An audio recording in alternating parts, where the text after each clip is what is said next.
என் அன்பு ரெட்ரோ ஆன்மீகம் நேயர்கள் அனைவருக்கும், என் அன்பு சகோதரருக்கும் என் அன்பு வணக்கங்கள்.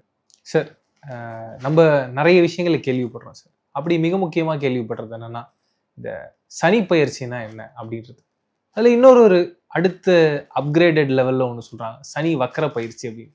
எங்களை மாதிரியான ஆட்களுக்கு நிறைய கன்ஃபியூஷன் இருக்கு. இந்த சனி பயிற்சினா என்ன, சனி வக்கர பயிற்சினா என்ன? இது ரெண்டுமே வேற வேற. இது இரண்டுமே ஒன்றுன்னு சொல்ல முடியாது. சரி சார். சனி பெயர்ச்சி அப்படின்னா ஒரு கிரகத்துல இருந்து மற்றொரு கிரகத்துக்கு போகிறது, ஒரு ராசியில இருந்து இன்னொரு ராசிக்கு போகிறது, முன்னோக்கி செல்வது. அதுதான் நம்ம கிரக பெயர்ச்சி அப்படின்னு சொல்றோம். இப்போ மீன ராசியில சனீஸ்வரர் இருக்கார். மேஷ ராசிக்கு போகும்போது அது சனி பெயர்ச்சி. ஆனால் வக்கர பெயர்ச்சி அப்படின்னா, வக்கரம்னால என்ன அர்த்தம்? பின்னோக்கி போவதுன்னு அர்த்தம். பின்னோக்கி போவதுன்னா கும்பத்தை நோக்கி போறாரா அப்படின்னா, ஜென்ரலாக ஒரு வக்கர பெயர்ச்சி அப்படின்னு சொல்லும்போது எந்த கிரகமும் வக்கரமாகி கும்பம் வரைக்கும் போவார்.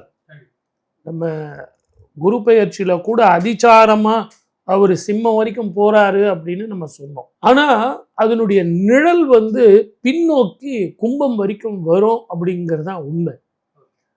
சனீஸ்வரர் இருக்கிறது கும்பத்தில், அந்த நிழல் பட்டாலும் அவர் அங்கே வருவாரா அப்படிங்கிறது கொஞ்சம் யோசிக்க வேண்டிய ஒரு விஷயம். இந்த வக்கரன் ஏற்படும் காலத்தில் 135 நாட்கள் வருது.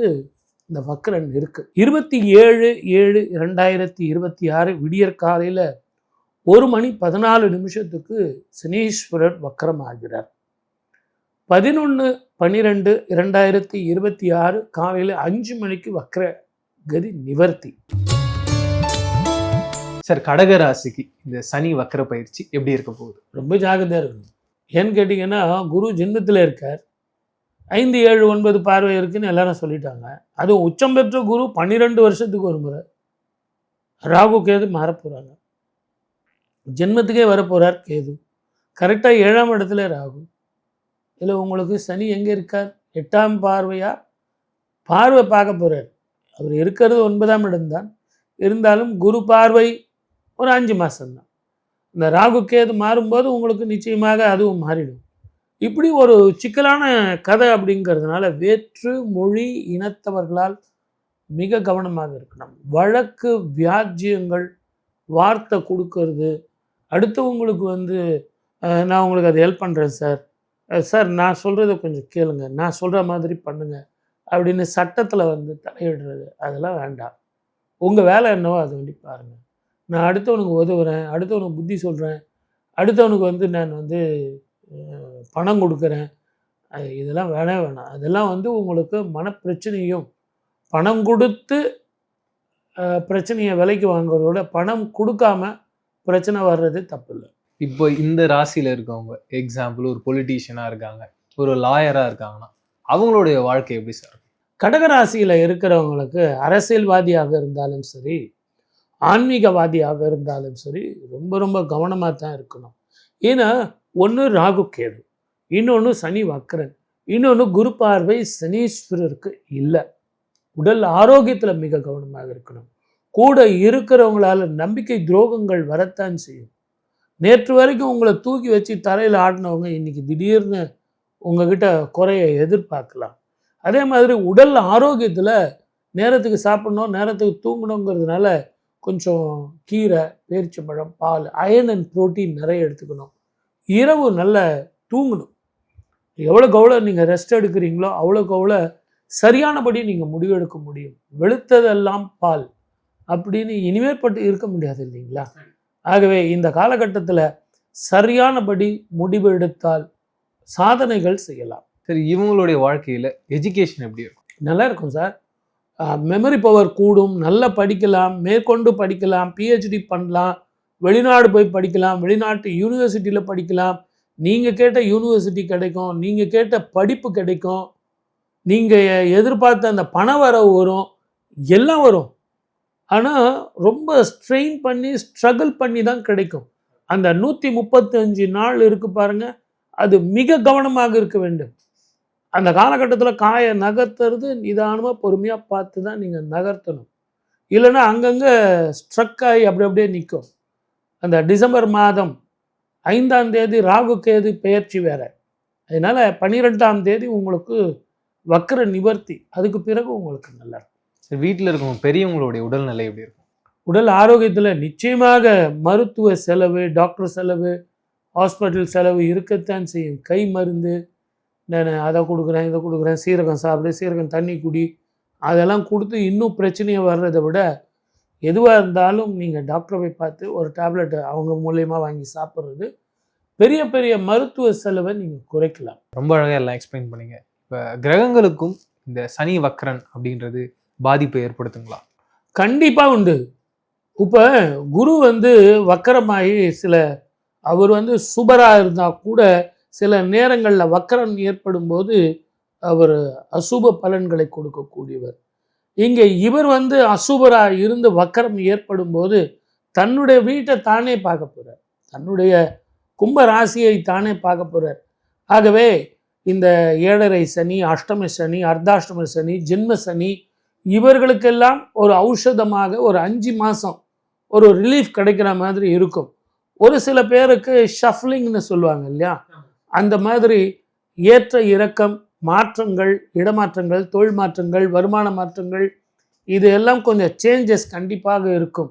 இந்த 5 மாதத்தில் நிறைய மாற்றங்கள் இருக்கும். அது பணப்பிரச்சனையாக இருக்கலாம், மனப்பிரச்சனையாக இருக்கலாம், தங்கம் வெள்ளியினுடைய விலை ஏற்ற இறக்கங்கள், ஷேர் மார்க்கெட் ஓரளவுக்கு அப் அண்ட் டவுன்ஸ் இருக்கலாம், போர் பதட்டம் இருக்கலாம். இருந்தாலும் இந்த வக்கரம் மிகப்பெரிய பிரச்சனையை கொடுக்காது. ஏன்னா குரு பார்வை இந்த டிசம்பர் மாதம் வரைக்கும் இருக்கும். அதுக்கு பிறகு அவர் அதிச்சாரமாக போகும்போது குரு பார்வை இருக்காது. 2031 வரைக்கும் இருக்குன்றத சொல்லியிருக்கீங்க. அதுக்கப்புறமா இந்த பிரச்சனைகள்லாம் சரியாகி மறுபடியும் ஸ்மூத்தான ஒரு வாழ்க்கையை மக்கள் வாழ முடியுமா? 2031 வரைக்கும் இந்த பலன்கள் இருக்குமே. அதுக்கு பிறகு நமக்கு இது பழகி போயிடுமா, இல்லை அதுக்கு பிறகு நமக்கு சுபமான நல்ல பலன் கிடைக்குமான்னு கேட்டிங்க. அது உண்மையிலே ஒரு நல்ல இதுதான். ஏன்னா இவ்வளோ கஷ்டப்பட்டு இருக்குமே சார், ஒரு நல்லது நம்ம நேர்களுக்கெல்லாம் நீங்கள் சொல்லணும் இல்லையா அப்படின்னு சொல்கிறது. இந்த சான்றிதழ் நான் ஏற்கனவே சொன்ன படி பார்த்தீங்கன்னா இந்த பூலோகத்தினுடைய உருவ அமைப்பு மாறி இருக்கு. இருந்தாலும் இந்த 2031 பிறகு நல்ல சந்தோஷமான சுமூகமான வாழ்க்கை நிச்சயமாக சேரும். அடுத்து 60 வருஷங்கள் பொறுத்து தான் உங்களுக்கு மீண்டும் சில மாற்றங்கள் இந்த பூமியில் ஏற்படும். ஆனால் ஜோதிட ரீதியான விளக்கங்கள் இதை சொல்லும்போது சனி தசை நடப்பவர்கள், செவ்வாய் தசை நடப்பவர்கள், அதே மாதிரி செவ்வாயினுடைய ஆதிக்கம் பெற்ற ராசிகள், சனீஸ்வரர் ஆதிக்கம் பெற்ற ராசிகள், 7.5 சனி நடப்பவர்கள், அஷ்டம சனி நடப்பவர்கள், அர்த்தாஷ்டம சனி நடப்பவர்கள், இந்த ராசிக்காரர்கள் கொஞ்சம் கவனமாக இருக்கணும். அதுக்குன்னு உடனே பயந்தா பிரயோஜனம் இல்லை, கொஞ்சம் கவனமாக இருக்கணும். அது எதில் பாதிக்கும் அப்படின்னு கேட்டிங்கன்னா பயணத்தில் பிரச்சனையை கொடுக்கும். நேரத்துக்கு சாப்பிடணும், நேரத்துக்கு தூங்கணும், தெளிவில்லாமல் நம்ம தூக்கத்தை விட்டுட்டு நிறைய டிவி பார்க்குறது, செல்லு பார்க்குறது, அதே மாதிரி நிறைய நேரம் உழைக்கிறது, ரொம்ப நேரம் இரவு முழுவதும் கண்ணை ஸ்ட்ரெயின் பண்ணுறது அப்படிங்கிறது உடல் ரீதியான சில பிரச்சனைகளையும் மனோ ரீதியான சில பிரச்சனைகளையும் அந்த சனி வக்கர காலத்தில் பிரச்சனைகள் அதிகமாக இருக்கும். பெண்களுக்கு கர்ப்பப்பை சம்பந்தமான பிரச்சனைகளும் வயிறு நரம்பு கர்ப்பத்தடைகள் பிரச்சனையும் இது இருக்கத்தான் செய்யும். மொத்தத்தில் கவனமாக இருந்து சூரிய நமஸ்காரம் பண்ணி அம்மனை வழிபட்டு குலதெய்வ வழிபாடும் தர்ப்பணங்களும் ஒழுங்காக கொடுத்துட்டு வந்தால் மலை போல வர்ற பிரச்சனைகள் பனி போல மாறும். டிசம்பர் மாதம் 11ஆம் தேதி வரைக்கும் சனி வக்கரன் இருக்கிறத நான் உங்களுக்கு சொன்னேன். ஆனால் டிசம்பர் மாதம் 5ஆம் தேதி ராகு கேதுன்னு சொல்லக்கூடிய 2 கிரகங்கள் மாறுறாங்க. அது மாறும்போது வக்கரகதியில் இருக்கும்போது இந்த மாற்றங்கள் இன்னும் சில பிரச்சனைகளை தரத்தான் செய்யும். அதுவும் சனீஸ்வரர் வீடான மகரத்துக்கு ராகுவும், சந்திரன் வீடான கடகத்துக்கு கேதுவும் போகிறாங்க.